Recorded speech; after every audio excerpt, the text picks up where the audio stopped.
for an inexpensive worm composter that will give you the exact same results as the big brands without the mouth-to-floor sticker shock, you've found it. In this video, I'm going to show you how to create a tote bin worm farm. It requires about 20 minutes of assembly and uses items that you probably already have around the house, except for maybe the worms. This option is perfect for small spaces, beginner worm farmers, and is budget friendly. Now, I know you're probably asking yourself, is worm composting even worth it?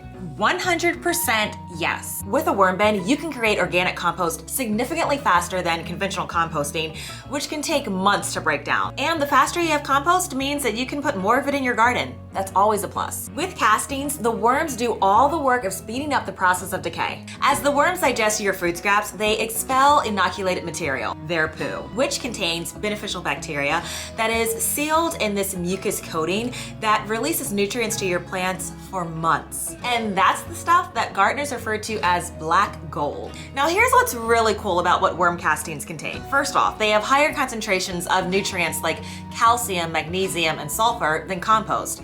They also have a greater microorganism diversity than your native soil or compost. Worm castings also contain significantly more nitrogen, phosphorus, and potassium than store-bought or homegrown compost.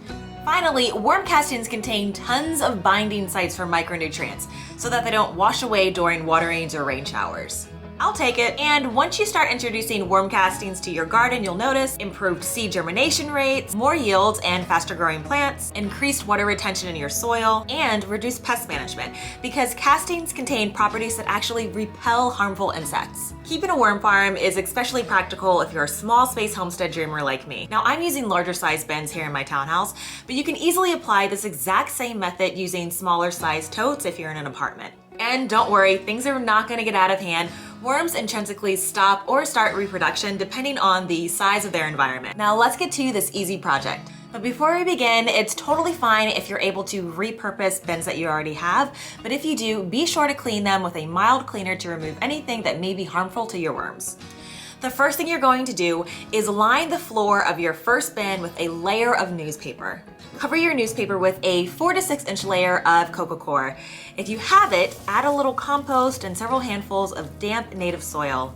Give things a good mix until everything feels moist but not wet. Now, if you prefer not to use coco coir, which is fine, you can create your own mixture using 50% compost and 50% topsoil.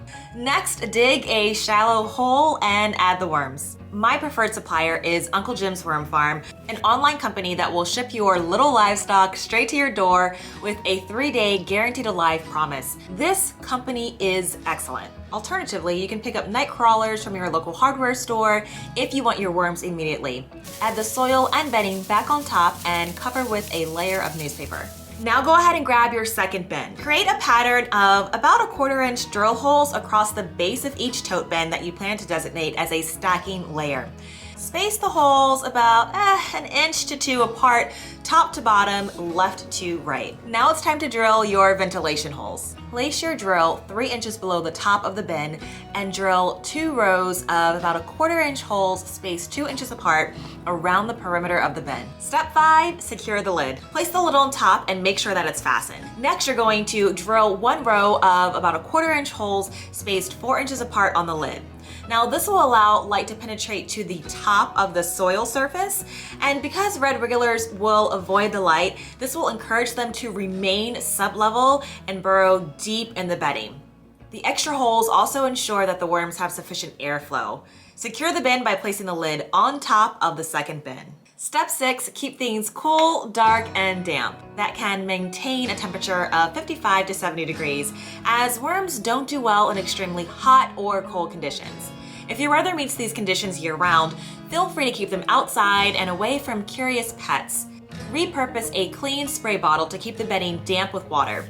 I recommend avoiding anything with a pour spout because it's way too easy to drown your worms or encourage the smelly smells. You want to keep things damp but not quite dry to the touch. But if you accidentally add too much water, no worries, simply add some dry newspaper strips. Now you want to follow this feeding and maintenance schedule. After the first week, feed your worms on a regular cycle, adding consistent amounts of food, and not too much or things will start to smell. Make sure you cut your food scraps into small pieces. Smaller sizes allow bacteria to cover more of the surface area that makes it easier for your worms to, quote, eat with their itty-bitty toothless mouths. So Cassandra, what can worms eat? When you feed your worms, always try to add equal portions of greens and browns. Greens consist of vegetables and fruit scraps, bread, pasta, coffee grounds and filters, tea bags, dead plant matter from houseplants, that kind of thing. And browns are things like paper, junk mail, egg cartons, cardboard, and dry leaves. Absolutely no meat, bones, oils, or dairy products.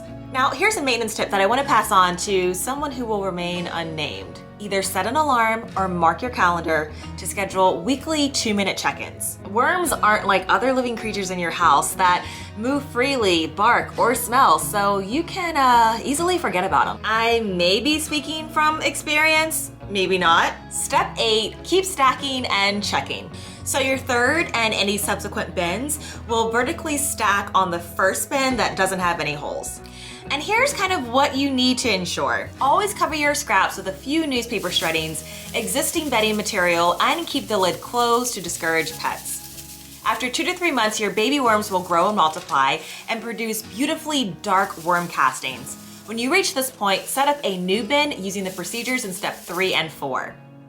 Your worms will instinctively migrate up and into the new bin because that's where the food is. Note, you can fill any gaps between your stacking bins with layers of burlap or lawn fabric. I just use newspaper and that works just fine. We've just covered the basics of building a worm bin, but you probably have 3 questions. How do I harvest my castings? How do I make worm tea? And will this smell? Now, throughout this build, you were probably wondering, how am I going to get the coveted worm tea? Cassandra, your build doesn't have a pour or a drainage spout. Now, I prefer not to add drainage holes to the base layer or create some type of drainage system because your bin should never be so saturated that it's leaking water. Even if it does, add extra newspaper to absorb the excess moisture. A soaked worm bin is not good for your worms, and it only introduces opportunities for things to smell. And I want to avoid those risks completely, which is why I use the water bottle spray method. So instead, whenever you need worm tea, you can easily submerge a large muslin bag filled with castings in a 5-gallon bucket where you can aerate and bubble it. Plus, why use the runoff from the overwatering that the fancy worm bins have when you can use freshly harvested worm castings that have tons of nutrients on demand? Now let's talk about how to harvest your worm castings. There are tons of ways to do this, but I prefer to use a sifting screen, and this allows me to separate the worms from the undigested scraps, and it's super quick. You can then store your harvested worm castings in a large plastic container to have them available whenever you need them. Now let's address the #1 question that you have in the back of your mind. Does it smell? No. Seriously, I would tell you. A properly maintained worm bin will have a barely detectable kind of earthy scent, but any smell that does develop is the result of your bin being too wet or the addition of too many food scraps. To fix this, just turn the compost over a couple of times and add a layer of carbon. Doing this will absorb the excess moisture and balance out the nitrogen from all those food scraps. And there you have it, your own self-sufficient worm farm built for pennies on the dollar. That will give you the exact same results as those fancy worm bins. Because at the end, it's not about the bin, it's about that black gold. Have you tried this or maybe even a similar method? If you're craving more composting tips, check out my video on how to compost your kitchen scraps directly in your garden. To get weekly tips to help you live a farm fresh life without land or livestock, meet me here weekly. I'll see you in my kitchen or garden soon. Take care.